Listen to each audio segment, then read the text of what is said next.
안녕하세요. 저는 58살에 참으로 안타까운 경험을 하게 된 남자입니다. 여기에 사연을 올리는 게 맞는지 모르겠지만 제가 겪은 일이 너무나도 충격적이었고 그로 인해 마음이 너무 답답해 여기에라도 풀어놓지 않으면 앞으로 살아가는데 너무나도 힘이 들 것 같습니다. 저는 아내와 따로 살고 있었어요. 이혼은 하지 않고 별거 중이었어요. 각자의 삶을 살기로 했었죠. 이걸 자유라고 해야 하는 건지 자식들 때문에 이혼은 하지 못했었어요. 워낙 강하게 거부하는 바람에 자식들에게 아픔을 줄까봐 합의하에 조론을 하게 되었네요. 요즘 그렇게 사는 사람들도 꽤 있다고는 들었습니다. 각자 살게 된 이후 단 한 번도 연락한 적 없었어요. 각자 살면서 불만이 있는 부면들이 있는 건 당연하지만 제 아내는 병이 좀 있습니다. 조론하게 된 결정적인 이유이기도 했어요. 병이 있는데 왜 각자 사냐고요? 절대 고칠 수 없는 버릇이거든요. 술만 먹으면 사람이 돌변해서 집안 전체를 아수라장으로 만듭니다. 이것 때문에 이사도 수십 번 다녔어요. 자식들만 아니면 바로 이혼했죠. 저와 아내는 젊을 때 결혼해서 없이 시작했기 때문에 서로에 대해 의지하는 것들이 많았죠. 잘 살아보겠다고 각자 열심히 일했는데 술만 먹으면 사람이 돌변해서는 주변 사람들에게 시비를 붙이거나 물건을 부수거나 어쩔 때는 팔을 깨물 때도 있고 돌을 던질 때도 있었습니다. 이런 사람 본 적 있으신가요? 할 말이 없어요. 전혀 기억을 못 하거든요. 그렇다고 제가 술을 안 먹이려고 노력 안 한 것도 아니에요. 심리치료, 정신과 치료, 약물치료, 별의별 치료는 다 했습니다.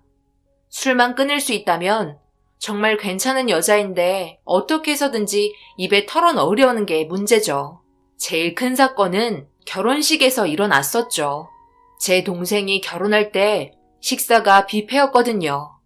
대부분 테이블에 맥주와 소주, 그리고 음료수 있잖아요. 정신없이 움직이는 동안 제 눈치 보며 한두 잔씩 먹더니 어느새 테이블에는 소주랑 맥주가 몇 병이 비어져 있었고 옆에 있던 동생 지인분들과 술판을 벌이다가 시비가 붙었고 동생 결혼식장은 아수라장이 되었습니다. 그때 아내랑 정말 이혼하려고 결심했을 때였죠. 하지만 자식들이 뭐길래 제발 이혼만큼은 하지 말아달라고 애원하면서 저희가 찢어져서 사는 걸 싫어했어요. 그렇게 수단과 방법을 가리지 않고 아내의 술주정을 막으려 했지만 막지 못했습니다.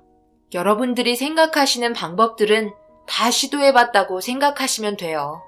그렇게 세월이 흐르면서 아내에게 몸에 문제가 생기기 시작했죠. 술을 하도 마셔댔으니 몸이 성하겠어요? 당연히 망가지죠. 그래도 절대 끊지 못할 정도로 심각해지면서 병원에 입원까지 했었습니다. 그때 처음으로 한 달 술을 먹지 않았었네요.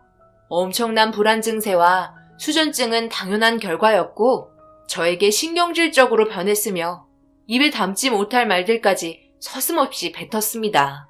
그래도 시간이 지나면 지날수록 몸에 술독이 빠져서 그런지 얼굴빛도 좋아졌고 몸 상태도 점점 회복이 되는 것 같았어요. 이제 술 생각 안 나는 거야? 몸은 좀 어떤 것 같아? 당신 이렇게 술 입에 달고 살면 한 방에 훅 갈 수도 있어. 그러니까 이번 일을 계기로 제발 술 좀 끊어라. 당신 술 마시는 거 내가 꼴 보기 싫어서 이혼하려고 해도 자식들이 하도 말려대니 내가 제명에 못 살 것 같아. 이러다 화병 나서 쓰러지면 그때 가서 후회할 거야? 몸에 좋지 않은 거 알면서 그래? 나도 알아. 이렇게 몸이 안 좋아지는 거 알면서도 계속 생각나는 걸 어떡하라고. 나는 먹고 싶어서 먹는 줄 알아? 없으면 허전하고 불안하고 스트레스 받을 정도로 괴롭다고. 하지만 술 한 잔 딱 들어가면 모든 게 편해지는 걸 어떡해. 그래도 이번 일을 계기로 정말 술 끊어볼 테니까 너무 걱정하지 마. 나도 이제 입에서 술 냄새 나는 거 지겹다. 제발 그렇게 했으면 좋겠어. 나도 이제 지칠 대로 지쳤다고. 남들처럼 평범하게 한번 살아보자. 그리고 자식들이 내 인생 대신 살아주는 거 아니기 때문에 앞으로 내가 하고 싶은 대로 결정할 거야. 당신 술 한 잔이라도 입에 대는 날 그때는 이혼할 줄 알아. 아내에게 통보식으로 말했어요. 자기도 잘 알고 있다며 정말 굳은 결심을 보여주는 것 같았죠. 그렇게 일상생활을 어느 정도 할 수 있을 정도로 몸 상태가 좋아졌고 퇴원까지 하게 되었어요. 그리고 집에 들어와서 한동안 정말 즐겁게 지냈죠. 아내가 술을 안 마시니 세상 좋았습니다. 일단 집에는 술이 한 방울도 없기 때문에 취할 일은 없었어요. 정상적인 생활하면서 하고 싶은 일도 하고 여행도 다니면서 좋은 추억 많이 만들 생각하니 기분이 들뜨게 되었습니다. 그때 아내가 제일 오랫동안 술을 입에 대지 않았을 때였어요. 그런데 사람 일이라는 거 아무도 모르잖아요. 전혀 알지 못했는데 저에게 딱 걸리는 계기가 있었죠. 전날에 뭘 잘못 먹었는지 배가 너무 아팠어요. 결국 참다 못해 화장실에 들어갔었죠. 그런데 아내가 뭔가를 홀짝 마시더니 급하게 병을 냉장고 윗칸에 넣더라고요. 바카스 병인 것 같았습니다. 일단 볼일을 보고 나왔는데 아내는 방에 들어가 누워서 잠이 들었고 저는 그 모습을 보고 냉장고 문을 열어 바카스 뚜껑을 열어봤어요. 그런데 그 안에 들어있던 내용물은 바카스가 아닌 소주였습니다. 언제부터인지 한 모금씩 홀짝홀짝 먹고 있었어요. 제가 자는 사이 한 모금씩 했었기 때문에 전혀 알지 못했습니다. 일단 어느 정도의 상태까지 온 건지 알아봐야 할 것 같아 모른 척하고 지나갔어요. 그리고 유심히 관찰하기 시작했죠. 제가 출근한 이후로는 볼 수가 없으니까 그렇다 쳐요. 하지만 아내는 음식할 때, 잠잘 때, 제가 화장실을 가거나 잠시 자리를 비웠을 때 점점 바카스에 들어있던 소주를 먹는 횟수가 많아졌고 모른 척하고 있었지만 입에서 술 냄새가 풍길 정도로 들통이 나고 말았어요. 하지만 제가 모른 척하고 있으니 아내는 철저하게 숨기고 있다고 생각했었나 봐요. 결국 엄청난 현장을 들키게 되었고 아내는 너무 놀란 나머지 털썩 주저앉으며 비명을 질렀습니다. 당신 안 자고 있었어? 갑자기 이렇게 튀어나오면 내가 놀랐잖아. 여기 물건 정리하고 있었어. 별거 없으니까 어서 들어가 누워. 뭐가 별게 없다는 거야? 지금 내 두 눈으로 다 보고 말았는데 당신 꼭 이렇게까지 해야 됐어? 내가 그동안 모른 척하고 있었는데 하루에도 몇 번씩 한 모금 마시더라. 그런데 이제는 대놓고 바카스 병에다가 소주를 채워넣고 있어? 아예 그냥 대놓고 벌컥벌컥 마시지. 나랑 약속한 건 아무것도 아니구나. 더 이상 우리 사이는 좋아질 수 없을 것 같아. 당신이 이런 모습 보면서 살고 싶지 않으니까 우리 이혼하도록 해. 나도 참을 만큼 참았고 부부의 신뢰를 전부 깨버린 건 당신이니까 그에 따른 책임도 당신이 져야 할 거야. 술 먹고 세상 떠나도 나는 눈물 한 방울도 안 나올 것 같다. 아내는 미안하다며 애원했어요. 고치려고 노력해봤는데 계속 머릿속에서 맴돌아 참을 수 없었다며 자기도 힘들다는 변명을 뱉었습니다. 버릇이라고 생각했어요. 병원에서는 그래도 잘 참았거든요. 아내의 팔을 뿌리치고 차라리 다시 병원으로 돌아갔으면 좋겠다고 말했습니다. 그렇게 아내와 이혼을 하려고 서류까지 준비했어요. 그런데 아내도 저와 이혼만큼은 하고 싶지 않다며 애들도 있으니까 차라리 별거를 하자고 어이없는 말을 늘어놓기 시작했고 저는 깔끔하게 이혼하려고 밀어붙였지만 결국 이혼을 하지 못했습니다. 그렇게 저와 아내는 서류상에서만 부부였지 완전 남이나 다름없었어요. 각자 살면서 제일 좋았던 점은 아내의 술 취한 모습을 안 봐서 좋았습니다. 그리고 혼자만의 시간까지 주어지다 보니 개인 생활이 너무 좋았어요. 제가 좋아하는 산에도 자주 올라가고 취미 활동을 할 수 있는 여유가 생겼죠. 이렇게라도 사는 게 감사했습니다. 아내에게는 일절 전화가 오지 않아서 너무 편했어요. 술 먹고 전화해서 난리칠 줄 알았는데 그렇게 하지 않으니 스트레스 받을 일이 전혀 없었습니다. 그렇게 32년 만에 아내와 졸혼 후 제2의 인생을 살아가기 시작했어요. 자식들도 일찍 결혼했고 더 이상 신경 쓸 일이 전혀 없었습니다. 아내의 생활비는 자식들이 지원해 주는 것 같았어요. 그렇게 각자의 인생을 살게 되었고 제가 좋아하는 산악여행을 주말마다 다녔습니다. 보통 산에 한번 올라가면 정상에서 텐트 치고 하루 보낸 다음에 다음날 이어서 산행 좀 더 한 다음에 하산하거든요. 그런데 그날 저녁 날씨 예보에 비가 온다는 말이 없었는데 눈을 붙이고 누우려고 하는 순간 엄청나게 많은 비가 쏟아졌고 소나기인 것 같아 버텨보려 했지만 생각보다 너무 많이 내려서 밖에 그늘막이라도 설치해서 텐트에 직접적인 비를 맞지 않게 조치를 취하려고 텐트에 지퍼를 내렸는데 그 순간 전혀 예상하지 못했던 상황이 벌어졌고 비를 쫄딱 맞은 사람과 마주치게 되었어요. 너무 놀라 비명을 질렀고 늦은 밤 산속에서 저처럼 산행을 즐기는 사람이 또 있다는 게 놀라웠어요. 그것도 남자가 아닌 여자가 헤드랜턴을 쓰고 저를 바라보며 밝게 웃는 모습에 너무 놀랐습니다. 일단 비를 피해야 할 것 같아 텐트에 들어오게 해줬어요.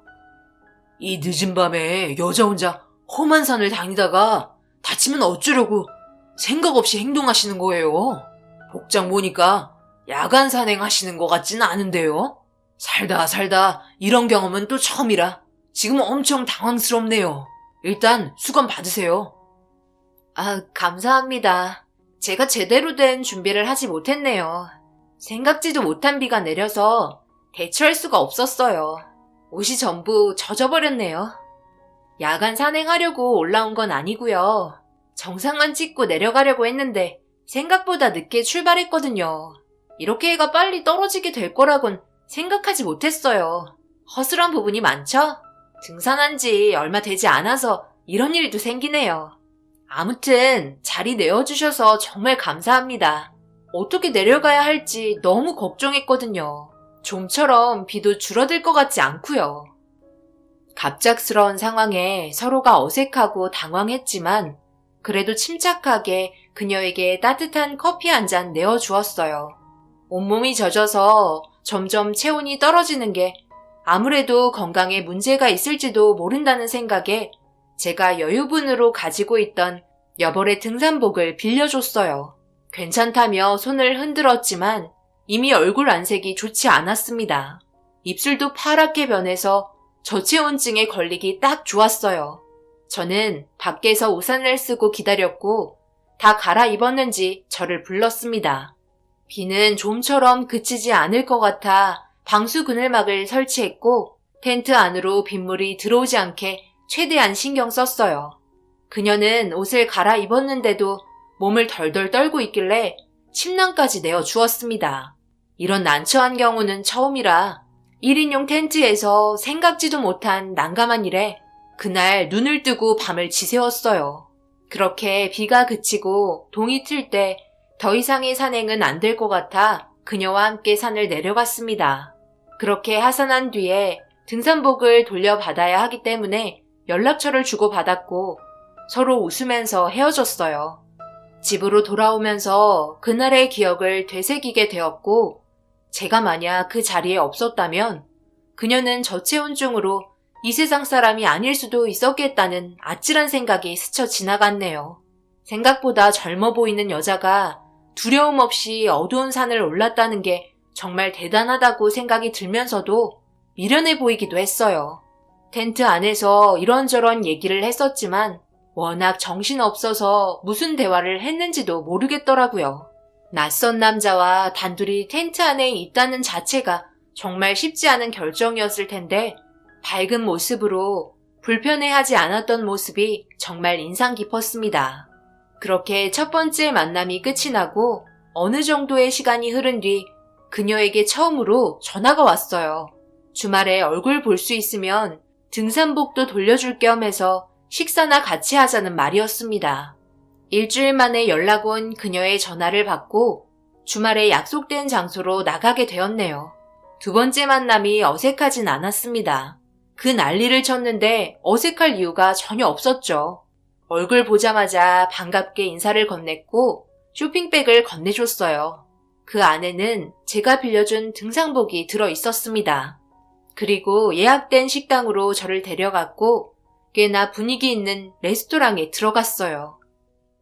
여기 제가 자주 오는 곳이에요. 음식 맛도 괜찮아서 일주일에 한 번 정도는 오는 것 같아요. 살면서 맛있는 음식 먹는 게 저는 제일 행복한 것 같아요. 오늘은 저한테 하루 빌려주셔야 돼요. 빚지고는 못 사는 성격이라 신세진 거 갚아야 되거든요.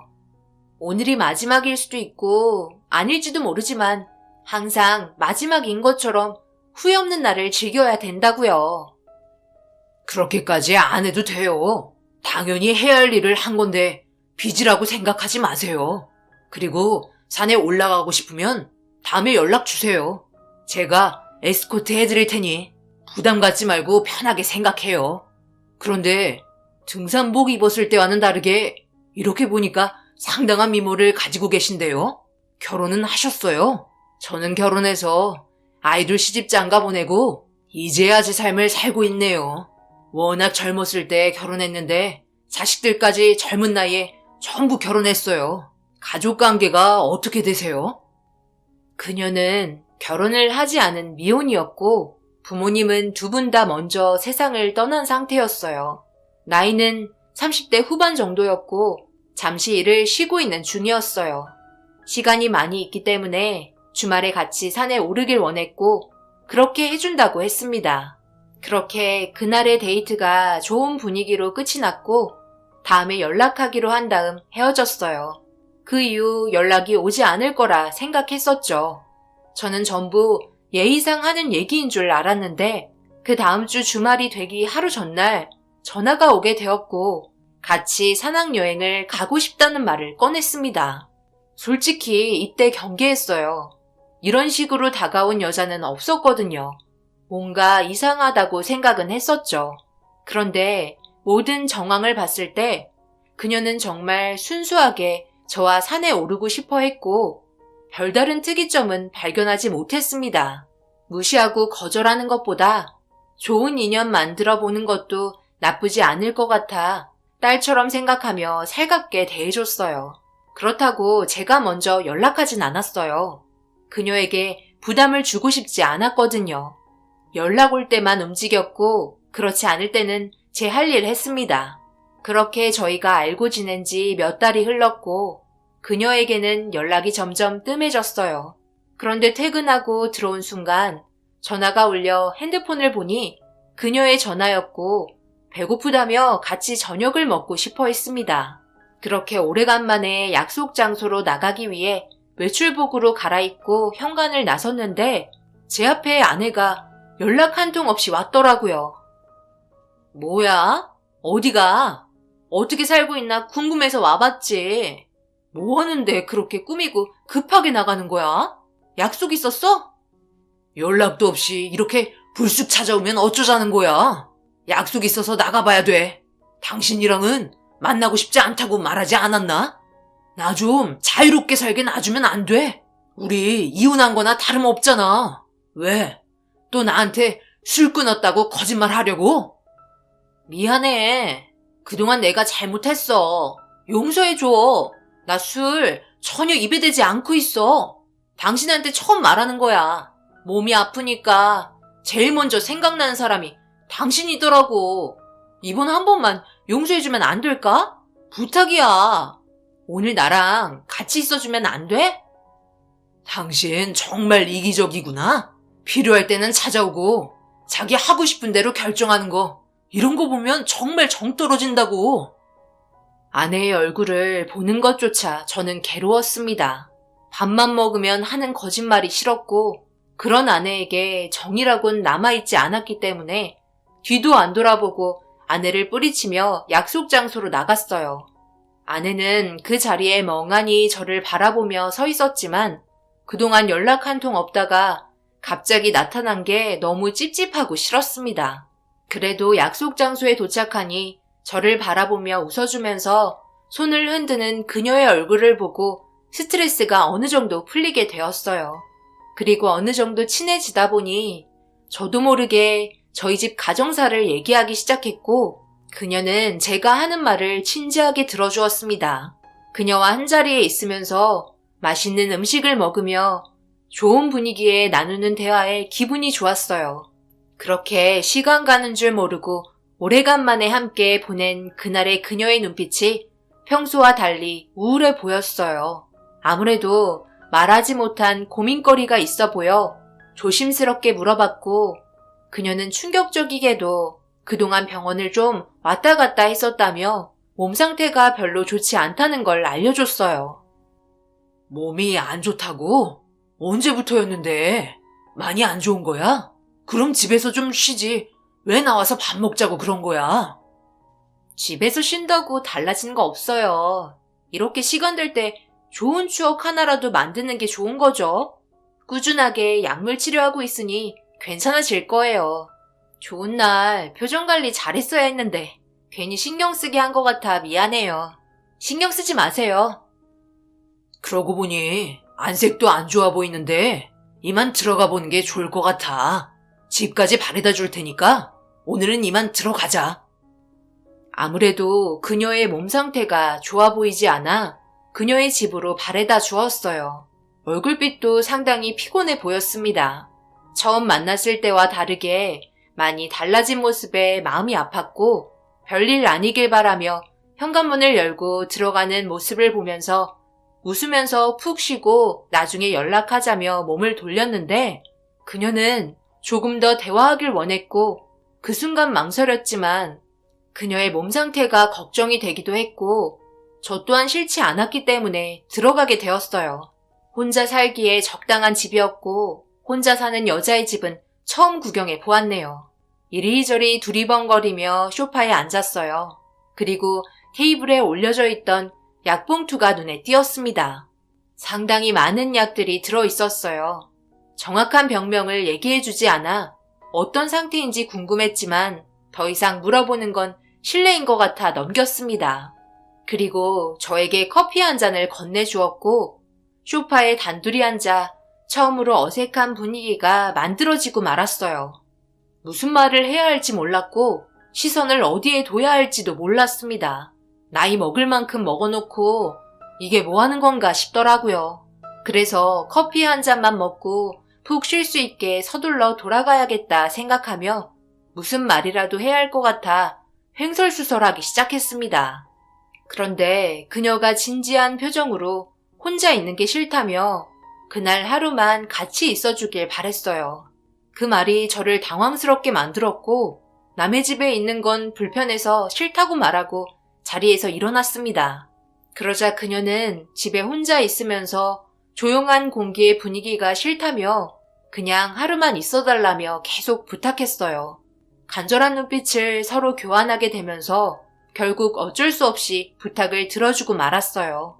얼굴 표정이 뭔가 두려운 듯한 모습이 비쳐 심리적으로 상당히 불안해 보였습니다. 그렇게 저희는 텐트에서 있었을 때처럼 두 번째 밤을 같이 보내게 되었네요. 그런데 저는 소파에 누워 있었고 그녀는 방에 들어가 자고 있는데 뭔가 이상한 걸 발견했어요. 좀 전에는 너무 정신없어 알지 못했는데 집안에 남자 물건이 상당히 많더라고요. 현관에 가지런히 놓여있던 남자 구두와 빨래 건조대에 널려있는 남자 속옷이며 상당히 많은 남자의 물건에 같이 지내고 있는 사람이 있는 것 같았어요. 그런데 자고 있는 줄 알았던 그녀가 걸어 나왔고 소파에 누워서 자는 거 괜찮냐며 물어보는 말에 걱정 안 해도 된다고 얘기하면서 집안 곳곳에 있는 남자의 물건에 대해서 물어봤어요. 그러자 저를 보며 웃더니 전부 다 심적 안정을 취하기 위해 갖다 놓은 거라고 주인 없는 물건이라는 설명을 해주었습니다. 집에 남자가 있는 것처럼 행동하고 싶었을 뿐이라며 남자가 있는 걸로 오해했냐고 웃고 있었어요. 그렇게 어색했던 분위기가 어느 정도 풀리기 시작하면서 시간 가는 줄 모를 정도로 대화를 이어나갔습니다. 그리고 그녀는 피곤함이 찾아왔는지 방에 들어가 침대에 누웠고 소파에서 자는 거 불편하니 옆에서 같이 자도 된다며 저희 손을 잡아 끌었어요. 난처한 저는 고민하다 그녀와 동침하려 살며시 침대에 누우려 하는데 저를 보며 웃고 있던 그녀가 갑자기 몸에 발작을 일으키기 시작했고 너무 놀란 나머지 그녀에게 달려가 괜찮냐고 물어봤지만 제 말은 들리지 않았습니다. 몸에 문제가 생긴 것 같아 급하게 구급차를 불렀고 그녀의 몸을 감싸고 있던 이불이 방해가 되는 것 같아 덮여있는 이불을 들췄어요. 그런데 들춘 이불 속에는 여러 장의 사진이 보였습니다. 아무래도 그녀의 부모님 같았어요. 부모님 두 분 다 세상을 떠난 지 좀 됐다는 말을 들었지만 그녀는 항상 부모님이 그리웠고 보고 싶었던 것 같았습니다. 그래서 저와 더 친해지려고 했다는 걸 알 수 있었어요. 그리고 구급차는 늦지 않게 도착을 했고 응급실에 실려가게 되었네요. 그리고 병원에서 알게 된 충격적인 결과는 그녀에게는 머릿속에 종양이 자라고 있다는 걸 알 수 있었습니다. 응급실에서 병실로 옮기던 도중 그녀의 모습을 봤는데 머리에 수술을 몇 번 했었는지 수술 자국이 보였어요. 그녀의 풍성했던 파마 머리는 가발인 걸 알 수 있었습니다. 그리고 자신에게는 얼마의 시간이 남지 않았다는 것도 그녀가 깨어나고 듣게 되었네요. 몸이 좋지도 않으면서 그동안 그렇게 무리한 거야? 아무리 그래도 몸이 좋아질 준비를 했어야지. 그런 생각하기 전에 몸부터 움직여야죠. 그래야 하나라도 눈에 담을 수 있지 않겠어요? 세상 떠날 때 그동안 즐거웠던 추억들이 펼쳐진다는데 우울했던 기억만 보이는 건 싫단 말이에요. 왠지 오빠랑 있으면 마음이 진정이 돼요. 우리 아빠 품에 있는 것처럼. 이따가 우리 진찰받고 태어나면 산에 같이 올라갈까요? 의사가 뭐라고 했는지 알아? 몸을 너무 괴롭히는 것 같대. 계속 머리에 자극되는 운동을 하면 머릿속에 있던 종양이 더 커지게 될 수도 있다네. 등산은 몸 좀 회복되면 그때 같이 가도록 하자. 나도 이런 문제가 빨리 해결되었으면 좋겠어. 그녀는 자신의 몸 상태에 대해 어느 정도 인지하고 있었어요. 부모님이 세상 떠나니 자기도 곧 떠날 것 같았나 봐요. 점점 안 좋아지는 진단 결과에 어느 정도 마음의 준비를 하기 시작했고 괴로워하는 모습을 보고 있으니 도저히 두고 볼 수 없어서 그 자리에서 다급히 벗어났습니다. 저도 어느 정도 마음의 진정이 필요했어요. 이런 일이 저에게 발생이 됐다는 자체가 믿기지 않았습니다. 그녀의 옆에 자리를 지키고 있다 보니 어느새 아침이 되었고 저녁에 다시 오겠다고 얘기한 후에 병원 밖으로 나왔는데 그때 택시에서 내린 한 사람과 마주쳤어요. 바로 제 아내였습니다. 아내가 갑자기 왜 병원에 왔는지 이해할 수 없었어요. 저를 바라보고 있던 아내 또한 제가 병원에 있는 걸 보고 놀랐는지 조심스럽게 다가왔습니다. 당신 병원에는 아침 일찍 어쩐 일이야? 당신 어디 아픈 거야? 보기에는 멀쩡해 보이는데 무슨 일 있어? 그건 당신이 알 필요는 없을 것 같아. 병원에 볼 일 있으면 볼 일 보고 들어가. 나는 당신이랑 대화할 기분이 아니야. 너무한 거 아니야? 아직도 화가 안 풀린 거야? 내가 말했잖아. 다시는 술 입에 대지 않겠다고. 그때 당신이랑 헤어지고 술 입에 댄 적 단 한 번도 없었다니까. 내가 미안하다고 했잖아. 한 번만 기회를 주면 안 돼? 우리 예전처럼 다시 잘 지내보자. 예전처럼?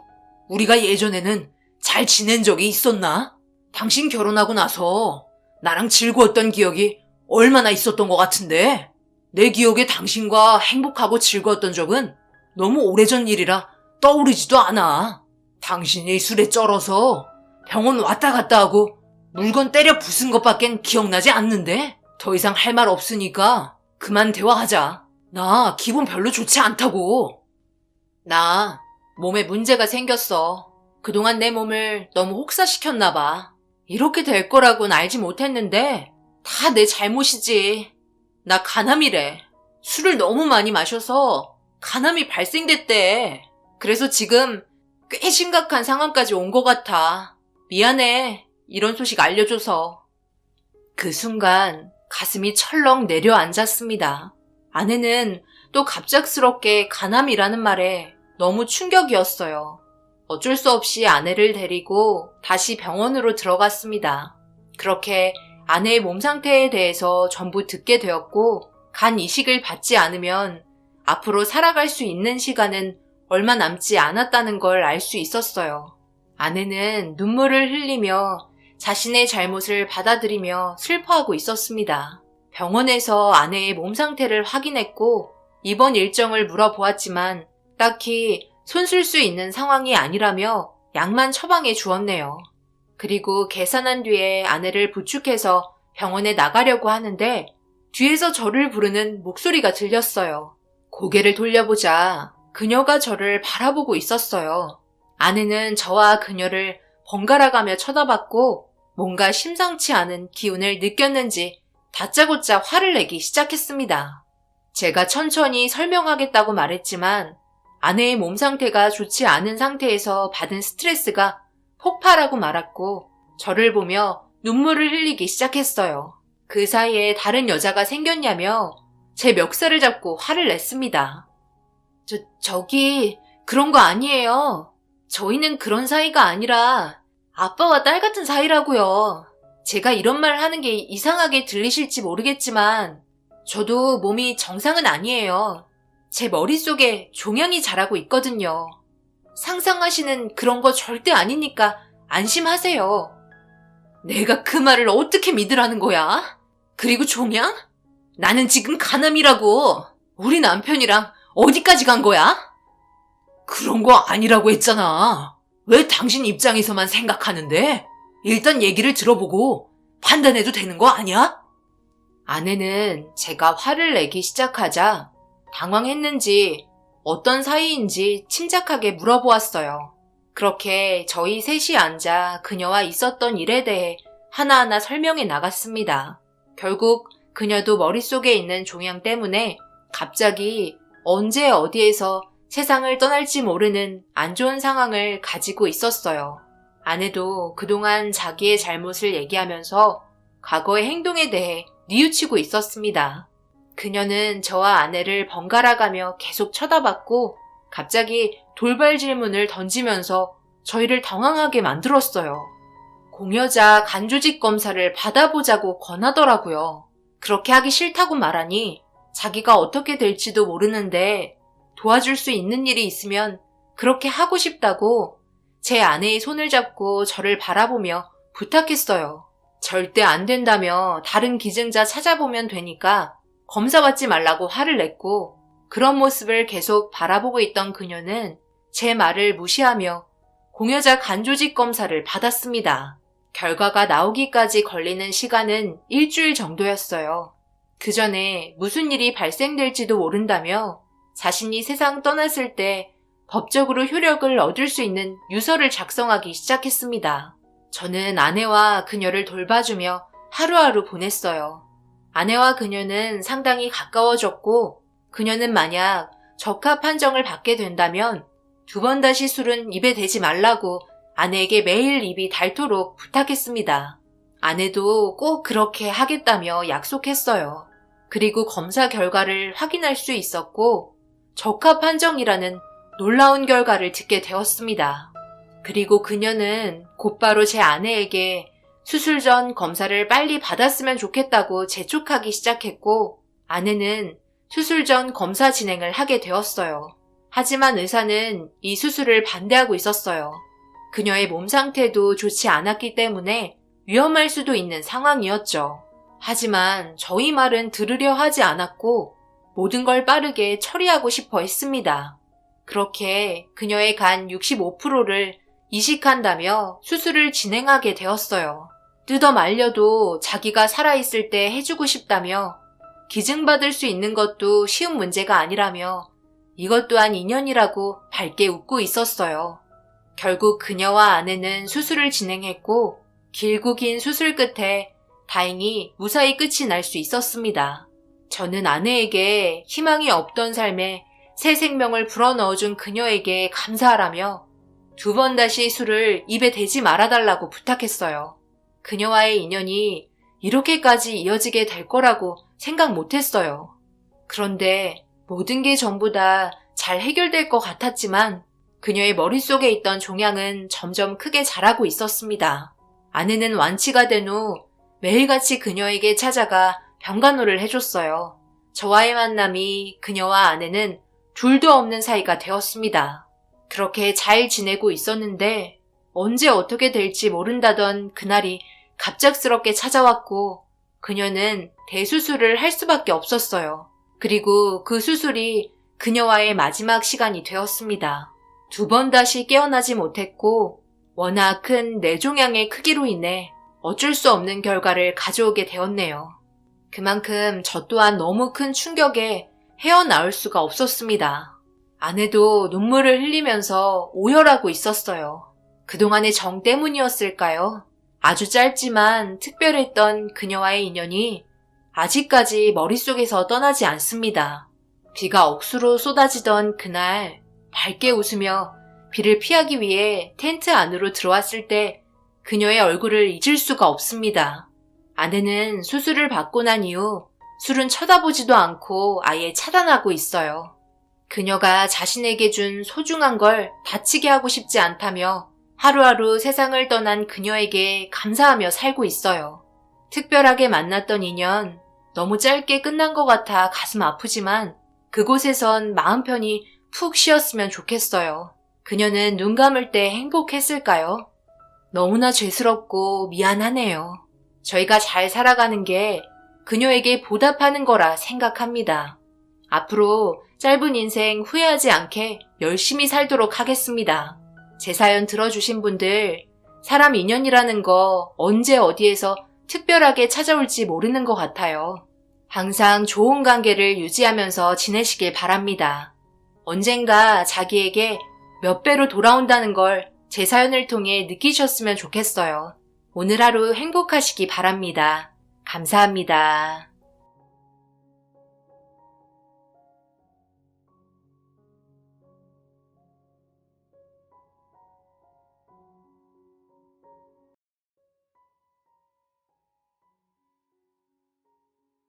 안녕하세요. 40대 중반 혼자 딸을 키우고 있는 여자입니다. 드라마에서만 볼 법한 일이 제가 현실에서 겪었던 내용을 여러분께 들려드리고자 이렇게 사연을 보내게 되었어요. 저희 부모님은 제가 20살이 되던 해 성격 차이로 이혼하셨고 엄마와 살게 되면서 아빠와는 연락이 끊긴 지 오래되었어요. 일찍이 독립해 아르바이트와 학업을 병행하며 바쁘게 살면서 졸업과 동시에 운이 좋게 작은 회사에 취업이 바로 되었고요. 엄마에게 짐을 덜어드리고자 고군분투를 하며 살다 보니 어느덧 나이는 20대 후반이더라고요. 저에게는 연애는 남 얘긴 줄만 알고 지냈고 이제 와서 남자를 만나자니 겁도 났었어요. 사회에서 만나서 친하게 지내던 언니가 그런 제가 불쌍하게 보였는지 어느 날 소개팅을 시켜주겠다며 저의 의사와 상관없이 약속을 잡아버렸죠. 어쩔 수 없이 소개팅 자리를 나갔고 그렇게 처음으로 남자와 단둘이 식사를 하며 대화를 해보았어요.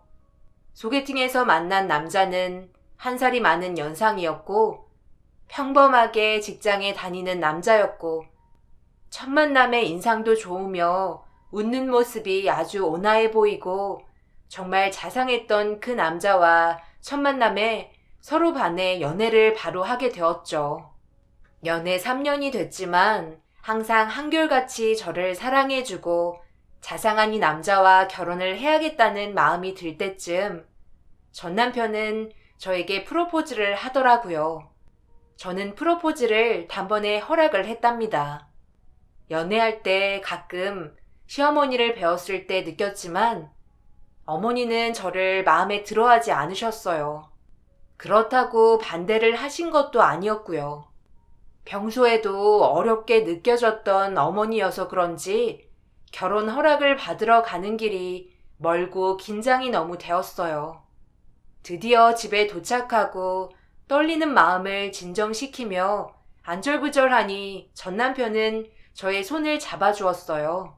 그렇게 전 남편 손을 잡고 집 안으로 들어서서 인사부터 드렸어요.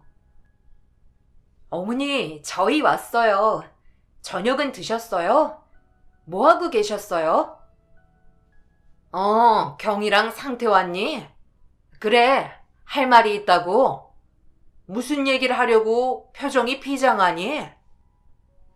저희 결혼하겠습니다, 어머니. 허락받으러 왔어요. 허락해 주실 거죠? 어머니도 평소에 경이 반대는 하지 않으셨잖아요. 그래, 뭐, 상태가 좋다면야 반대할 이유가 없지. 연애도 오래 했으니 거추장스럽게 상견례 거하게 할 게 뭐 있겠어? 경이야, 어머님께 간단하게 식사할 겸 은은하게 뵙자고 전해드려라. 네, 어머님. 허락해 주셔서 정말 감사합니다. 앞으로 어머님과 상태 씨한테 잘할게요. 그날의 어머님의 표정은 평소보다 더 어두워지셨지만 다행히도 반대는 하지 않으셨어요. 그렇게 저희는 일사천리로 상견례와 결혼 준비가 무서울 만큼 빠르게 진행이 되었죠. 그런데 전 남편의 표정이 좋지 않아 제가 물어봤어요. 상태 씨, 무슨 일 있어? 왜 그렇게 표정이 어두워? 할 말 있음 해봐. 괜찮아. 설마 어머님이 이제 와서 결혼 반대하시는 거야? 반대는 무슨 그런 거 아니야. 그냥 좀 어머니가 걸리시는 게 있나 봐. 실은 어머니가 너희 부모님 이혼하신 게 걸리신대. 어머니가 노파심에 그런 말씀을 하신 거니 걱정하지 마. 결혼 반대는 안 하셨어. 그렇다고 반대하셔도 난 꼭 너랑 결혼할 거니까. 표정이 좋지 않는 저를 전 남편은 달래주더군요. 전 남편 앞에선 괜찮다며 어르신들 입장에선 그러실 수 있다고는 말은 했지만 헤어지고 집에 와서 생각하니 전 남편 말이 자꾸 떠올라 마음이 좋지 않았습니다. 그동안 어머님의 표정이 좋지 않으셨던 이유도 이제야 납득이 되었고요. 그래도 저는 전 남편을 사랑하는 마음이 더 컸고 이렇게 헤어지면 좋은 사람은 두 번 다시는 만날 수 없을 것 같아 전 남편을 믿고 결혼 준비에 전념을 했죠. 저희는 무사히 결혼을 하였습니다.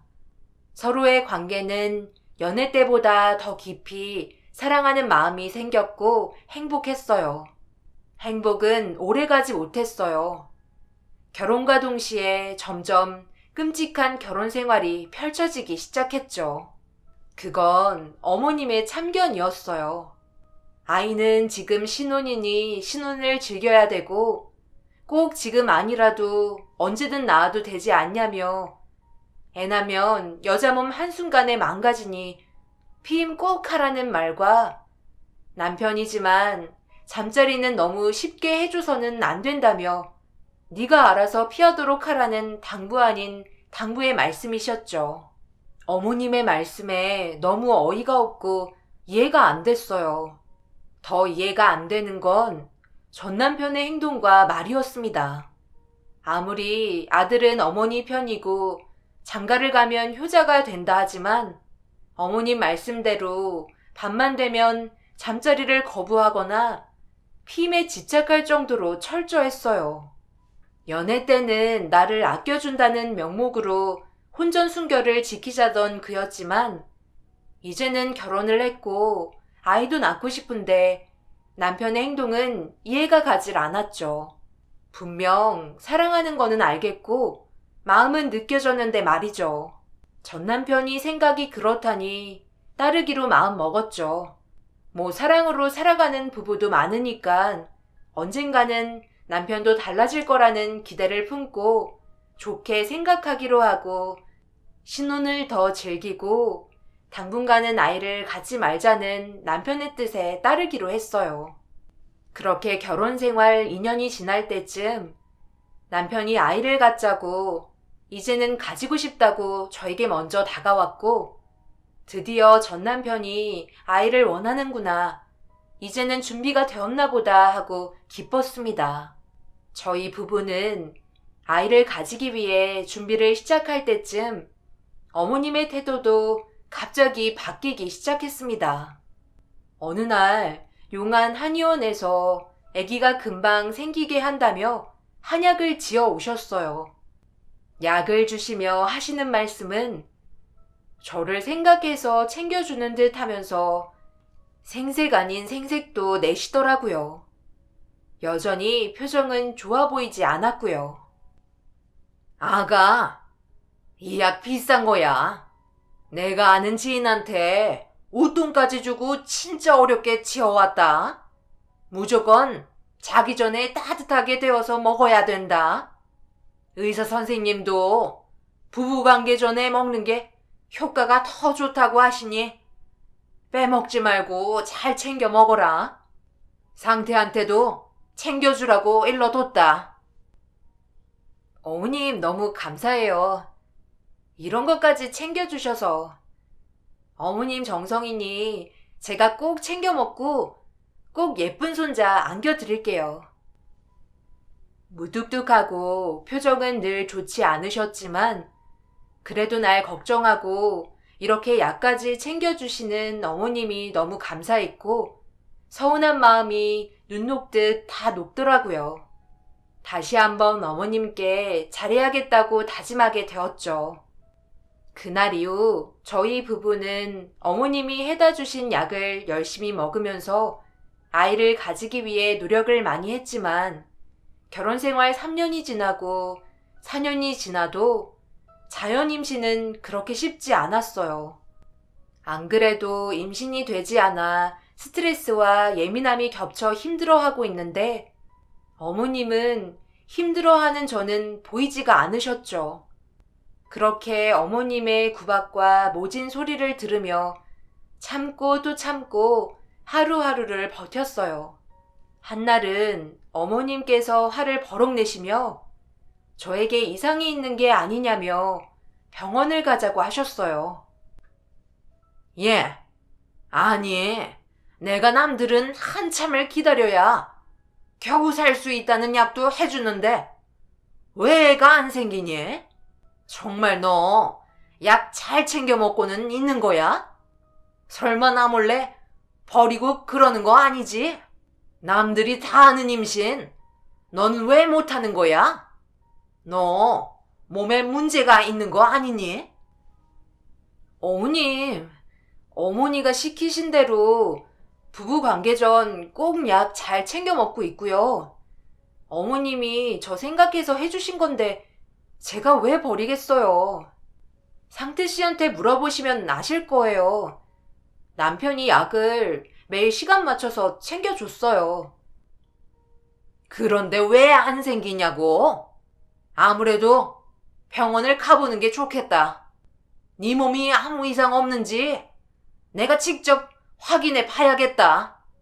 친구 며느리가 하는 산부인과가 있으니 내일 당장 나랑 병원 같이 가자꾸나. 네, 알겠어요. 어머님 출발 전에 미리 알려주시면 제가 준비하고 어머님 모시러 갈게요. 어머님 말씀이 다 틀린 건 아닐 것 같다는 생각이 들어 병원을 같이 가기로 했죠. 그날 밤 저는 잠도 오지 않고 정말 내가 문제가 있는 건 아닌지 이러다 아기를 진짜 못 낳는 건 아니겠지 하는 걱정이 너무 되다 보니 스트레스는 더 심해져 불안감이 밀려와 뜬 눈으로 밤을 샜어요. 다음날 어머님과 병원에서 검사를 했지만 제 몸은 아무 이상 없다는 소견이 나왔습니다. 어머님이 그 말에 다행이다는 표정을 지으셨고 이제야 어머님의 화가 조금 사그라드시는 듯 했어요. 왜 임신이 안 되는지 여쭤보셨고 선생님께서는 요즘 부부가 다 이상이 없는 경우가 많다며 그걸 난임이라고 설명을 해주시더군요. 요즘은 그래서 시험관 시술을 많이 한다고 권하시며 시술을 시작하면 산모의 몸에 많은 무리가 갈 거라며 그걸 극복을 할 수 있겠냐고 하시더라고요. 누구보다 아이를 절실히 원했던 건 저였기에 힘들어도 참고 시험관을 시작하겠다고 했습니다.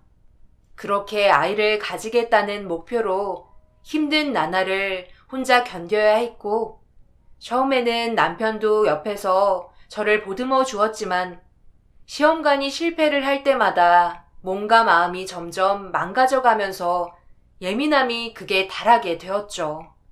그렇게 전남편과 싸우는 횟수가 늘어나면서 전남편도 지치기 시작했고 더 이상 절 봐주지 않더라고요. 역시나 어머님은 구박에 벗어나 인격 모독의 말씀도 서스럼치 않으셨죠. 저는 도저히 이렇게는 안 될 것 같아 결단을 내려야 했어요. 제가 미쳐서 어떻게 될 것 같았죠. 퇴근한 남편에게 이야기 좀 하자며 거실에 마주보고 앉아서 제가 먼저 말을 꺼내기 시작했어요. 이렇게는 도저히 안 될 것 같아. 시험관 실패할 때마다 안 그래도 힘든데 어머님은 나를 너무 미워하시고 입에 담지 못할 말씀까지 하시니 못 참겠어. 우리 그냥 이혼하자. 당신도 예전 같지도 않고 이제는 우리 사이에는 희망이 없는 것 같아. 그래, 네가 원하는 게 그거면 그냥 놓아줄게. 내가 그동안 경이 너 못 챙겨준 거 정말 미안해. 처음에는 힘들어하는 너의 모습을 볼 때마다 나도 너무 힘들고 괴로웠는데 시간이 지날수록 나도 덤덤해지는 것 같더라. 아니, 어떻게 한 번에 알겠다고 해? 날 사랑하긴 했어? 잡는 척이라도 해야 되는 거 아니야? 당신도 어머님처럼 애 못 낳는 게 내 탓이라고 생각한 거야? 그래서 이혼 얘기 나오니 바로 알겠다고 하는 거 아니냐고. 상태씨, 이혼하길 내심 바란 거였구나. 경이야, 너 탓하는 거 아니야, 절대. 이제는 내가 지쳐서 그래. 그러니까 널 놓아줄 테니 스트레스 받지 말고 너 좋은 사람 만나서 잘 살아. 알았지? 좋게 시작한 대화가 끝내는 싸움으로 끝이 났죠. 더 이상은 저는 싸울 기력도 없어 서로 합의 이혼으로 대화가 마무리가 되었습니다. 다음날 저희는 어머님께 이혼하겠다고 말씀드렸더니 어머님은 내심 발에 오셨는지 환해지시는 어머님의 얼굴 표정을 본 건 난생 처음이었어요. 그러면서 제 손을 잡으시며 하시는 말씀이 정말 기가 찼습니다. 그래, 인연이 아닌가 보다 생각하고 각자 서로 더 좋은 사람 만나서 잘 살면 돼. 너희는 아직 젊잖아. 상태가 널 너무 좋아해서 어쩔 수 없이 결혼 허락했지만 언젠가는 이렇게 될 줄 알았다. 이왕 이렇게 된 거 내일 당장 법원 가서 이혼 절차 밟을 거라. 그리고 경이야, 한 가지는 짚고 넘어가자꾸나. 우리 집에 시집 와서 애도 못 낳았잖니? 그리고 거기다 네가 이혼하자고 먼저 얘기했으니 위자료는 못 준다. 알겠지? 뭐라고요, 어머님? 애는 저 혼자 가지나요? 처음부터 지금까지 어머님께서 시키는 대로 다 하고 먹기 싫은 약 어머님 생각해서 참고 먹었어요. 어머님은 날이 갈수록 구박만 하시고 저 어머님 때문에 그동안 상처를 너무 받았어요. 어머님 책임도 있다고 보시지 않으세요? 왜 저한테만 잘못했다고만 하세요? 뭐라고? 너 말 이상하게 한다. 그동안 찍소리도 못하고 가만히 있더니만 이제 이혼한다니 눈에 패는 게 없는 거지? 어디서 어른한테 말대답이야? 그럼 너 애 못 낳는 게 내 잘못이라는 거냐? 그럼 처음부터 말하지. 이제 와서 왜 내 탓을 하는 거야? 어머님 탓하는 게 아니잖아요. 어머님께서 말씀이 너무 지나치시니까 그렇죠. 그리고 저 시집 와서 지금까지 상태 씨나 어머님께 최선을 다했고 위자료 받을 자격 충분히 된다고 생각해요. 그러니 저 위자료 꼭 받아야겠어요. 상태 씨, 말 좀 해봐. 왜 가만히 있는 거야? 상태 생각은 들을 필요 없다. 난 절대 경희 너한테 위자료 줄 생각 없으니까 꿈도 꾸지 말거라. 애도 못 낳는 너 따위한테 위자료 청구 소송 안 한 걸로 고맙게 생각해야지. 어디서 감히 위자료 타령이야? 돈만 밝히는 괘씸한 것. 다 꼴 보기 싫으니까 둘 다 내 집에서 당장 나가. 얼른! 애도 못 낳는다는 말에 저는 더 이상 어머님께 대꾸를 할 수가 없었어요. 어머님은 남편의 말조차 들을 생각 없으셨고 남편은 아무 말도 하지 않았어요. 오히려 이상할 만큼 어머님 눈치만 보고 있었죠. 그렇게 어머님 댁에서 쫓겨난 우리 부부는 집으로 가는 길에 전 남편은 저에게 위자료는 어머니 몰래 마련해 줄 테니 걱정하지 말라더군요. 어이가 없어 웃음밖에 나오지 않았어요. 속으로 어디 얼마나 주는지 두고 보기로 했죠. 이틀이 지나서 남편이 부르더니 통장과 도장을 저에게 주더라고요. 화가 덜 풀린 저는 이게 뭐냐며 통장안을 받고 거기에는 2천만 원이 찍혀 있었어요. 그렇게 남편 앞에 통장을 내밀며 제가 물었어요. 이게 뭐야? 지금 이 돈 받고 어쩌라는 거야? 설마 이게 그동안 힘들게 참고 지낸 보상이라는 거야? 경희야, 더 많이 못 줘서 미안해. 어머니 몰래 내가 모아둔 거야. 내 능력이 이것밖엔 안 되네. 이거라도 어떻게 작은 원룸 월세라도 얻을 수 있을 거야. 이거라도 챙겨서 새로 시작한다 생각하고 마음 편하게 사는 게 좋지 않겠어? 뭐라고? 그걸 말이라고 하는 거야? 상태 씨는 왜 말을 못하는 거야? 그동안 내가 얼마나 어머님 때문에 힘들어했는지 잘 알잖아. 그런데 위자료 얘기에 당신은 왜 어머님께 말을 못해? 어머님 눈치를 보는지 이해가 안 돼. 그만하자. 더 이상 더 할 말이 없다. 그러니까 이왕 끝내는 거 좋게 마무리하자. 알겠지? 너무 덤덤하게 말하는 전 남편을 보니 더는 할 말이 없더군요. 저는 대답도 하지 않고 통장을 챙겨 방으로 들어가 버렸습니다. 저희 부부는 6년이라는 결혼 생활을 허무하게 끝을 맺게 되었습니다. 집으로 혼자 돌아와 짐 정리를 하는데 눈물이 났어요. 이렇게 되려고 그동안 힘든 거 다 참고 산 게 아니었는데 말이죠. 전 남편은 그 뒤로 집에 들어오지 않았습니다. 모든 걸 잊고 새로운 삶을 살기 위해 몇 푼 안 되는 돈으로 변두리에 작은 월세집도 얻고 이것저것 살림도 장만하면서 바쁘게 지내다 보니 몸이 좋지 않아 병원을 갔어요.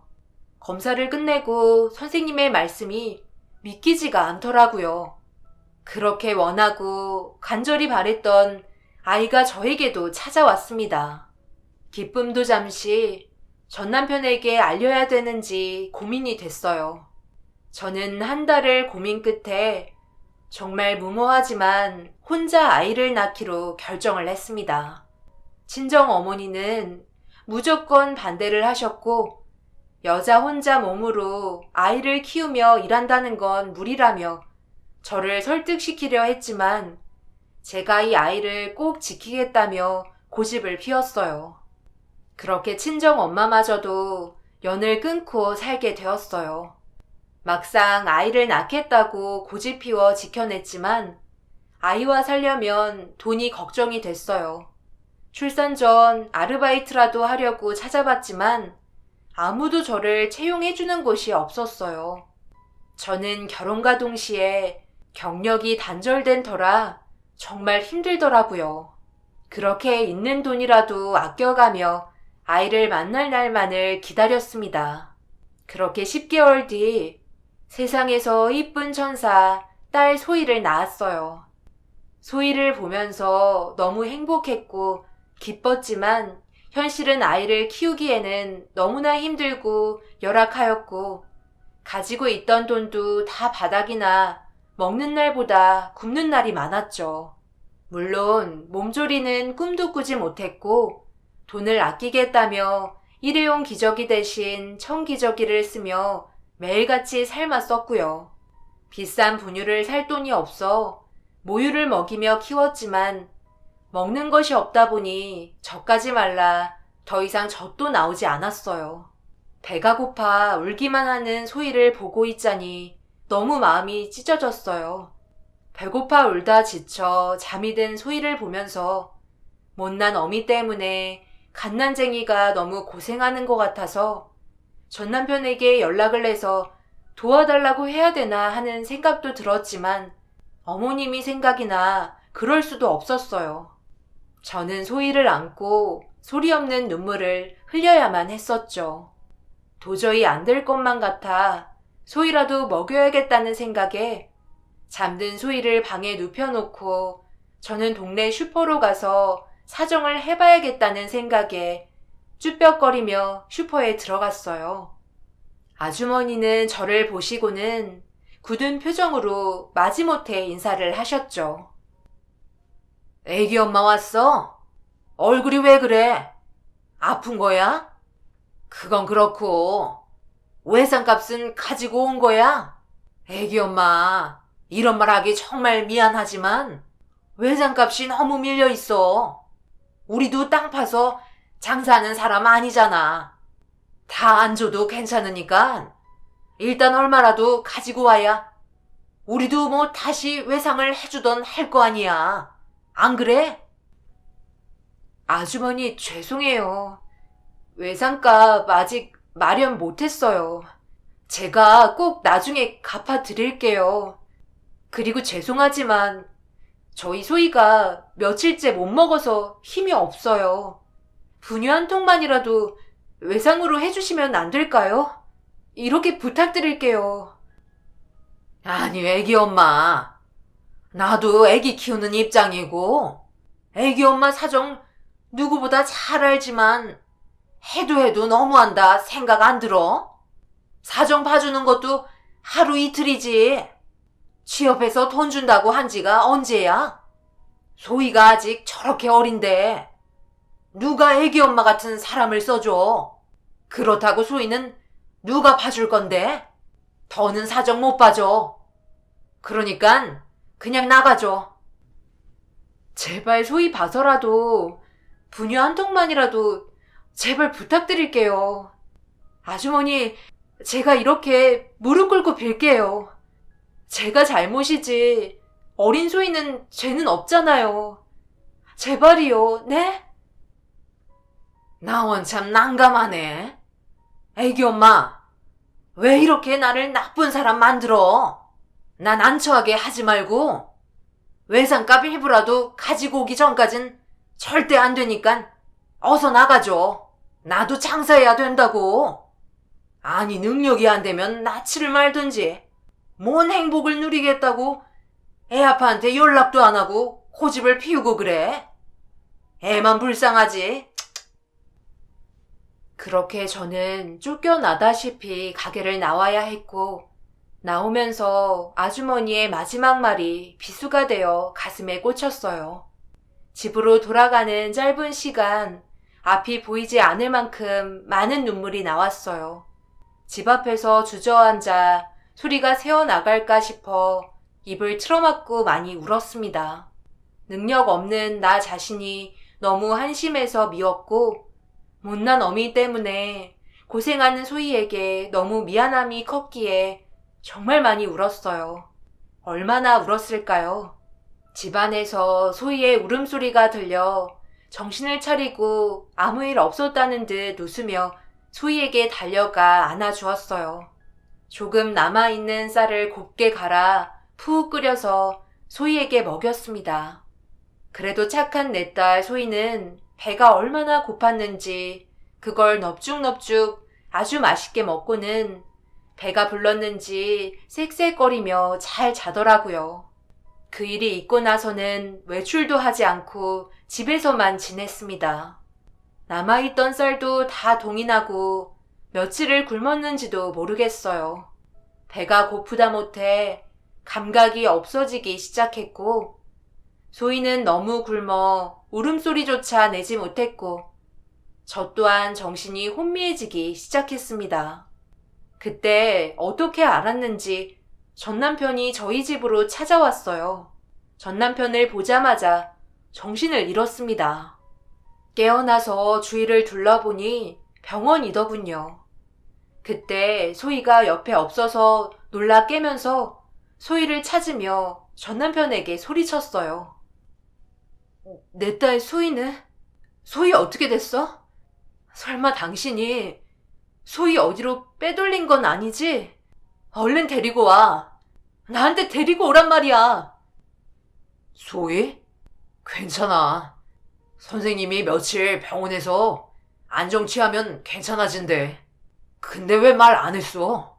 아기가 생겼으면 나한테 제일 먼저 연락을 했어야 되는 거 아니야? 미련하게 왜 그렇게 살았어? 지금 시대에 영양실조가 말이 되는 소리야?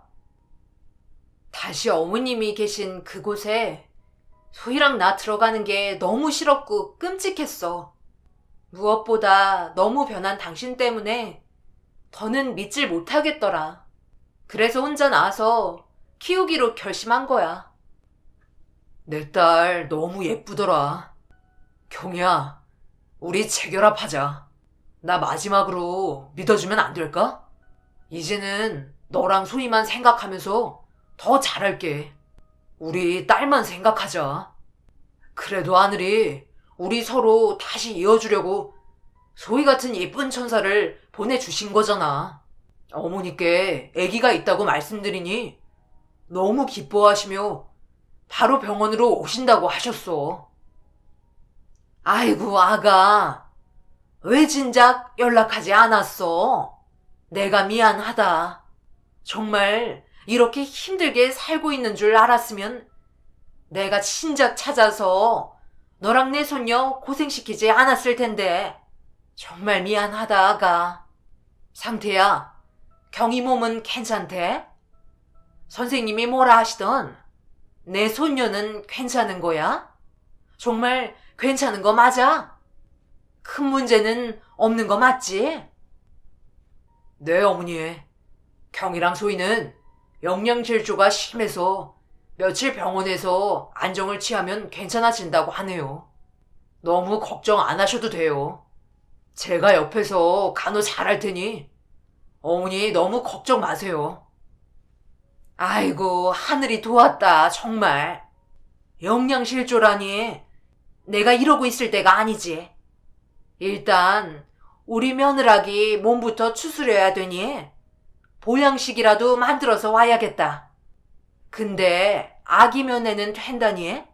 우리 손녀 얼굴 빨리 보고 싶은데.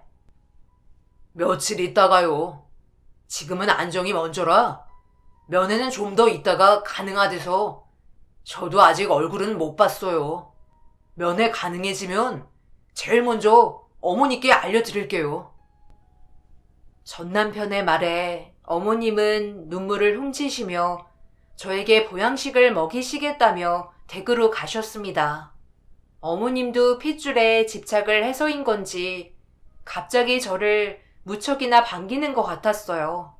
전혀 다른 사람처럼 한없이 다정하게 변한 어머님의 태도에 저는 당황할 수밖에 없었고 너무 혼란스러웠습니다. 한편으로는 차라리 잘 됐다 싶었어요. 이제는 내 딸 소희를 굶기지 않고 이쁘게 사랑으로 키울 수 있겠다 싶었으니깐요. 어머님과 전 남편은 저와 소희의 몸이 회복이 되는 대로 재결합을 원했고 저는 소희만 생각하며 재결합하기로 했습니다. 그리고 퇴원 후 원래 살던 집으로 들어가 셋이서 행복하게 살자며 다시 다정하고 자상했던 전 남편으로 돌아왔습니다.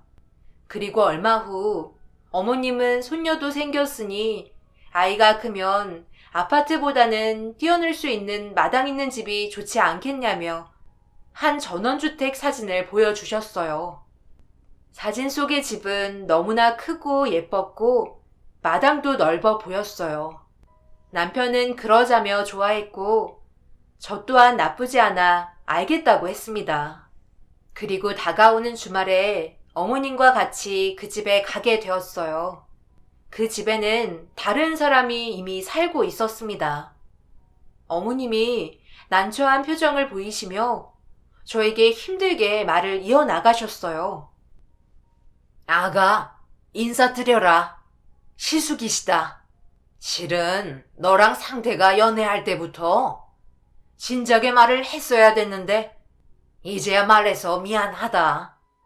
상태한테 뭐라 하지 말거라. 내가 너한테 말하지 말라고 했다. 괜히 집에 아픈 사람이 있으면 너 성격에 신경 쓸 것 같아서 말이다. 원래 몸이 약한 애라 계속 병원에 누워만 있었어. 일어나지도 못할 거라고 마음의 준비를 하라고 했는데 다행히도 장애가 좀 있지. 지금은 아주 건강해서 일도 하고 그래. 너한테는 염치가 없지만 오빠라 생각하고 잘 좀 지내줬으면 좋겠구나. 집 관리도 시숙이 다 해줄 거야. 넌 내 손녀만 아프지 않게 잘 키우면서 상태랑 행복하게 살면 돼. 난 지금처럼 나 혼자 살면 되니까 전혀 신경 쓸 거 없다. 손녀 보고 싶을 때 미리 연락하고 오마. 알았지? 네, 시숙님이랑 같이 살으라고요? 네, 알겠어요. 어머님 소희한테도 식구가 많으면 좋으니까요. 큰아빠가 계시니 소희도 좋아하겠어요. 고맙구나, 경이야. 이런 착한 며느리를 그동안 구박하고 쫓아내다니 내가 그동안 정말 잘못했다. 용서해다오. 어머님은 갑자기 예전이랑 전혀 다른 사람이 되어 계셨어요. 평생 사과하시는 걸 모르시던 분이 저에게 용서를 구하시는 게 어쩐지 마음이 짠했습니다. 무엇보다 저를 바라보시는 표정과 눈빛도 달라지셨고요. 정말 세상 다정하셨어요. 저희 식구는 살던 집을 정리하고 시숙과 다 같이 한 가족으로 살게 되었어요. 시숙과 살면서 그제서야 전 남편의 외모와 이미지뿐 아니라 웃는 모습도 닮았더라고요. 자상한 면도 비슷했고요. 역시 피는 못 속이는구나 생각했었죠. 단지 청력과 말씀이 어눌하실 뿐 누구보다 성실하시고 마음이 착하셨어요. 그리고 모르는 사람이 보면 오히려 시숙이 아빠라고 착각할 정도로 아빠인 전 남편보다 더 끔찍이 소희를 이뻐해 주셨어요. 걷다가 넘어지면 제일 먼저 뛰어가셔서 우는 소희를 안고는 달래주셨고 소희도 큰아빠를 무척 좋아했고 오히려 아빠보다 잘 따르는 소희였어요. 저런 분이 소희의 큰아버지여서 소희는 큰 사랑을 받고 예쁘게 클 수 있겠구나 하고요. 한편으로는 안심이 됐어요. 시숙과 남편, 저 그리고 소희는 진정한 가족이 되어가고 있었고 행복하고 정말 단란하게 잘 지내고 있었습니다. 행복이 정말 더는 끝나지 않을 거라고 믿었어요. 너무 믿음이 강한 탓이었을까요? 제 믿음은 한순간의 사건으로 산산조각이 났고 모든 것이 다 거짓이었고 가족이라고 믿고 있던 사람들에게 철저히 속임을 당하며 살아왔다는 걸 알게 됐습니다. 정말 소름이 끼쳤어요.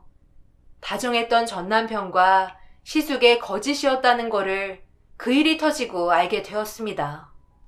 어느 날 남편은 직장에서 하던 업무가 바뀌게 되어 장기 출장이 잡혀 한 달을 해외로 가야 된다고 저에게 말을 했어요. 한 달 뒤에는 같이 살 수 있으니 소희랑 형님이랑 잘 지내고 있으라고 자주 연락하겠다며 저를 안심시켜 주더라고요. 너무 걱정하지 말고 몸 건강히 잘 지내다 오라고 했습니다. 그렇게 전 남편은 장기 출장을 가고 저와 소희 집으로 돌아왔어요. 그런데 시숙의 표정이 너무 안 좋아 보여서 무슨 일이시냐고 여쭤봤지만 아무것도 아니라는 듯이 고개만 젓고는 일을 하시러 나가셨고, 그때 소희가 울어 저는 집 안으로 들어갔습니다. 그리고 며칠 뒤 비바람이 심하게 치는 날 밤 그 동네 모든 집이 정전이 되고 불이 전혀 들어오지 않은 탓에 앞이 보이지 않아 초를 겨우 찾아 불을 켰습니다. 한쪽에서 시숙은 종이에다 무언가를 하고 있고 한참 뒤에 저에게 종이를 건네주었어요. 아무것도 없는 빈 하얀 종이여서 버리려다 뭔가가 만져지기에 자세히 보니 시숙이 촛농으로 삐뚤삐뚤하게 글을 적어두었더라고요. 저는 방으로 들어와서 불빛을 비추어 보고는 제 눈을 의심했어요. 착한 경이는 내 아내, 소희는 내 딸, 이 암흑 같은 곳에서 어서 도망쳐. 이렇게 적혀 있었습니다. 말도 안 되는 내용이었기에 저는 기분이 나빠 찢어버렸습니다. 그러나 계속 그 내용이 머릿속을 떠나지 않았어요. 시숙에게 그 내용이 무언지 물어보려고 시숙께 다가갔는데 급하게 가방과 폰을 챙겨주며 자꾸 저를 밖으로 내보내려고 했습니다. 종이에는 빨리 도망가, 빨리. 지금 도망 안 가면 넌 이제는 여기에 잡혀서 평생 나랑 살아야 돼. 네 남편이라는 사람은 진짜 네 남편이 아니야. 라고 적혀 있었고 저는 그 내용이 믿기지 않았지만 시숙의 표정을 보니 괜히 하는 말은 아니구나 하는 생각이 들었습니다. 뭔가가 있는 듯한 무서움에 정신없이 그 집에 소희를 두고 혼자 그 동네를 벗어나 아무도 모르는 곳에 도착했어요. 무슨 일이 어떻게 일어나는지 도저히 이해가 안 됐어요. 시숙은 왜 나를 도망치게 했고 말도 안 되는 말을 나에게 왜 했는지 도저히 납득이 가질 않았죠. 남편에게 전화를 해서 무슨 영문인지 묻고 싶었으나 연락이 되지 않았습니다. 정신을 차리고 보니 시숙이 저에게 주던 가방 안을 뒤져보기 시작했습니다. 시숙의 편지와 현금, 그리고 소희랑 같이 찍은 사진들이 들어 있었어요. 떨리는 손으로 편지를 펼쳐서 읽어보기 시작했습니다. 상상조차 할 수 없고 도저히 믿을 수 없는 내용이 적혀 있었어요. 착한 경희 씨, 정말 미안합니다. 저희 어머니를 용서해 주세요. 저는 경희 씨가 알다시피 몸이 약한 데다 귀도 들리지 않고 말도 못하는 농아인입니다. 병원에서 더는 가망이 없다고 마음의 준비를 하라는 말을 들으시고는 울면서 저에게 안 된다며 꼭 이겨내라고 했었어요. 그러던 어느 날 어머니가 저와 아주 비슷한 남자를 데리고 왔습니다. 그게 지금의 경희 씨 남편이고 그 사람은 제 이름으로 살아가기 시작했어요. 저는 어머니를 말리고 싶었지만 병상에 누워만 있어야 되기에 아무런 힘이 없었어요. 그런데 어머니가 저에게 너랑 결혼할 아가씨가 생겼다며 사진도 보여주며 마음씨도 착하다고 나중에 잘할 거라고 했어요. 그러면서 무척 기뻐했었죠. 그때 기적이 저에게 찾아왔습니다. 병세가 점점 좋아지면서 몸도 회복이 되기 시작했어요. 어머니는 이제는 됐다며 우리 핏줄만 있으면 된다며 어머니가 도와주신다고 하시더군요. 또 무슨 일을 벌이시려는지 걱정이 되기 시작했어요. 경희 씨가 의심하지 않게 약을 지어서 임신이 안 되게 막으신 듯해요. 경희 씨가 먹었던 약은 임신이 안 되게 막는 약이었어요. 그래서 시험관으로 유도를 하기 위한 계획이셨나 봐요. 어머니의 계획대로 경희 씨가 시험관을 하겠다고 하셨고 저의 정자를 그 남자에게 주어 마침 자기 것 마냥 간호사에게 건네주어 경희 씨에게 주입하게 되었습니다. 어머니 계획대로 실패하니 경희 씨를 끝내 내치시더군요. 어머니는 이혼 후에도 경희 씨를 몰래 감시하시는 걸 알게 되었고 아이가 있다는 소리를 들으시고는 힘들면 분명 경희 씨가 먼저 연락할 거라며 기다리고 계셨어요. 경희 씨와 소희가 영양실조로 실려갈 때까지 아무렇지 않게 제 대역을 다시 부르시고 재결합을 하게 잘 달래보라며 다시 일을 꾸미고 계시더군요. 저는 모든 사실을 몰래 엿듣고는 어머님을 말리려 했지만 이미 어머니는 여기까지 어떻게 왔는데 소희를 꼭 데리고 오겠다며 고집을 피우시는 바람에 도저히 말릴 수가 없었습니다. 같이 살면서 저에게 보여주셨던 친절한 예쁜 경희 씨를 보면서 죄책감 때문에 너무 힘들었어요. 그리고 소희에게 부끄러웠어요. 떳떳하지 못한 아빠의 모습을 보이고 싶지 않았습니다. 비 오는 날 제가 내보낸 건 정전이 되어 어머니가 몰래 설치한 카메라들이 작동이 되지 않아 그때가 기회가 아니면 도와줄 수 없을 것 같았어요. 부디 어머니께 잡히지 마시고 잘 살길 바랄게요. 소희는 어머니가 포기하지 않을 겁니다. 저와 어머니가 잘 키울 테니 걱정 마세요. 이제 와서 용서를 구한다고 경희 씨가 용서 못하실 거 알지만 그래도 제가 경희 씨께 해줄 수 있는 게 이것뿐이라 죄송합니다. 경희 씨와 지난 시간 행복했어요. 잊지 않을게요. 정말 정신이 혼미해지더라고요. 세상에 이게 현실이 맞는지 너무 무서웠습니다. 아니, 끔찍했어요. 소희는 이제 어떻게 해야 될지 걱정도 됐지만 그래도 아빠가 누구든 제가 뱃속에서 10달을 품어 낳은 내 소중한 딸이어서 도저히 포기가 안 됐어요. 그리고 혼자 두고 저 혼자 도망친 게 계속 죄책감이 밀려 들었습니다. 그러나 가면 분명 무섭고 끔찍한 시모의 손에 붙잡혀 시숙이라고 알고 지낸 남자와 평생을 같이 살아야 될 것 같아 겁이 났고 무턱대고 가질 못하겠더라고요. 그렇다고 그냥 있자니 소희가 너무나 보고 싶고 걱정되었습니다. 앉아서 지난 날을 생각하며 퍼즐을 맞추듯 하나하나 맞춰 나가면서 이해할 수 없었던 어머님의 행동들, 왜 그토록 결혼하자마자 온갖 참견과 피임에 집착을 보이셨는지 맞춰질 때마다 저는 미친 사람처럼 울면서 소리를 질러대기 시작했어요. 그리고 뜬 눈으로 밤을 지새우고 날이 밝자마자 경찰서로 향했습니다. 시숙이 남긴 편지를 들고 제 딸 소희를 찾기 위해서요. 증거는 시숙이 남긴 편지 내용뿐이었지만 세 사람을 도저히 용서를 할 수가 없었습니다. 저는 몇 시간의 참고인 조사를 받으며 악랄한 시모와 돈을 받고 시숙의 아바타로 살았던 사기꾼, 그리고 모든 걸 알면서도 방관한 시숙을 고소를 했습니다. 무슨 짓을 해서라도 소희를 그 집에서 데리고 나오겠다고 다짐하며 다시 조용히 숨어 지내고 있었어요. 그리고 며칠 뒤 사기꾼과 시모가 경찰서에 붙잡았다는 연락을 받고 경찰서에 찾아갔어요.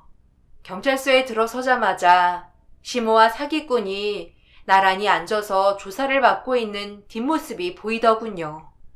눈물이 나오는 것을 꾹 참고 시모 옆으로 다가가 내려다 보았습니다. 시모는 저에게 미안한 표정도 없이 절 흘겨보시더군요. 한숨을 내쉬며 시모에게 물었어요. 어머님, 저한테 왜 그러셨어요? 그동안 저 가지고 노시니 즐거우셨어요? 그렇게 저 사기꾼까지 돈으로 매수하시면서 핏줄에 집착하셔야 하셨어요? 시수께서 다 말씀해 주셨어요. 어머님이 비싸게 웃돈까지 줘가며 지어주셨던 약이 아이가 안 생기게 하는 약이고 그게 시험관으로 유도하기 위한 계획이셨다고요. 아이가 안 생겨 어머님과 상태 씨에게 얼마나 죄책감을 가지고 살았는지 알기나 하세요? 온갖 어머님의 모진말까지 들어가며 미칠 지경까지 왔지만 그래도 최선을 다해 참으면서 아이만 낳으면 괜찮아질 거라고 착각하면서요. 그렇게 저는 힘을 다해 버텼다고요. 경희야, 솔직히 너가 저 사람 좋다고 먼저 빠져서는 왜 나한테 그런 소리를 하니? 네가 저런 남자 안 좋아했으면 이런 일도 없었고 결혼도 하지 않았을 거야. 안 그래? 너 소희 안 볼 거야? 보기 싫은 모양이지? 너 고소 치하 안 해주면 평생 소희 얼굴 못 보게 내가 꽁꽁 숨겨버릴 거야. 너가 못 찾게. 그러니 얼른 고소 치하하고 상태 곁으로 와. 예전처럼 오손도손 잘 살면 되잖니? 아니 뭐라고요? 지금 그걸 말씀이라고 하세요? 난 좀 기가 막혀서 소희 어디 있어요? 어린 게 무슨 죄가 있다고 빨리 소희 있는 곳 말씀하세요. 누가 뭐라고 해도 소희 제 딸이에요. 어머님이야말로 소희 볼 자격 없으세요. 그러니 제가 데려가서 키울 거예요. 돈도 없어서 애를 굶겨 영양실조 만들어 놓고 어디서 애를 데리고 간다고 하는 거야? 말도 안 되지. 또 데리고 가서 영양실조로 애 잡을 생각이니? 그럴 거면 차라리 아빠인 우리 상태가 키우는 게 낫지. 나도 있고 걱정 마라. 내 핏줄 내가 잘 키울 테니. 저한테 그런 죄를 짓고도 너무나 당당한 악랄한 시모의 말과 태도에 말문이 막혔어요. 저는 절대 고소 치하할 생각도 없고 소희도 꼭 데리고 가겠다고 어머님께 엄포를 놓고 바로 경찰서에서 나왔어요. 그런데 마침 시숙도 경찰서에 잡혀온 걸 보게 되었습니다. 시숙이 저와 눈이 마주치자마자 미안한지 얼굴을 푹 숙이고는 걸어 들어가더군요. 그 모습이 한편으로는 순간 짠하게 느껴졌어요. 시모는 저를 감시하기 위해 몰래 CCTV를 설치한 영상들, 그 밖에 여러 증거가 나와 사기꾼과 함께 형사처분을 받게 되었고, 시숙은 장애가 있는 사람이고 결정적으로 어머니를 도왔다는 증거가 불충분하였고, 나를 도와준 점을 감안하여 형사처분을 면하게 되었다는 결과를 듣게 되었습니다.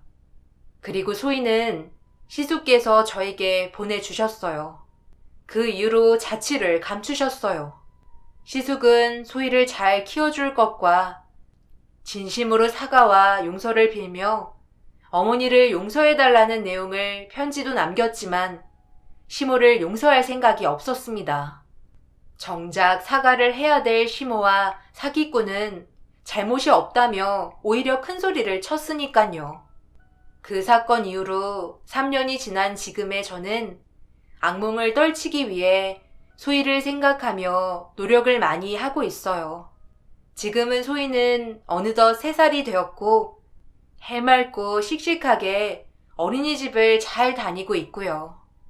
저는 사회적 기업에 채용이 되어 큰돈은 아니지만 일할 수 있는 직장이 생겨 소희와 헤어지지 않고 살 수 있게 되었습니다. 시숙은 지금까지 수소문을 해봤지만 찾을 수 없었어요. 그러나 매달 소희의 양육비인지 작은 돈을 잊지 않고 꾸준히 보내주시고 계세요. 솔직히 시숙이 보내주시는 돈 제 맘 같아선 받고 싶지 않지만 소희를 위해 차곡차곡 모아두고 있어요. 제 심정은 반반입니다. 그 악랄한 시모의 손에서 저를 마지막에 구해주신 분이자 소희의 생물학적 아빠인 시숙은 소희를 봐서라도 이제는 용서를 하는 게 맞는 걸까요? 아니면 시모의 엄청난 계략을 알고도 묵인한 시숙을 끝까지 찾아내 벌을 받게 하는 게 맞는 걸까요? 지금까지 긴 글 읽어주셔서 감사합니다.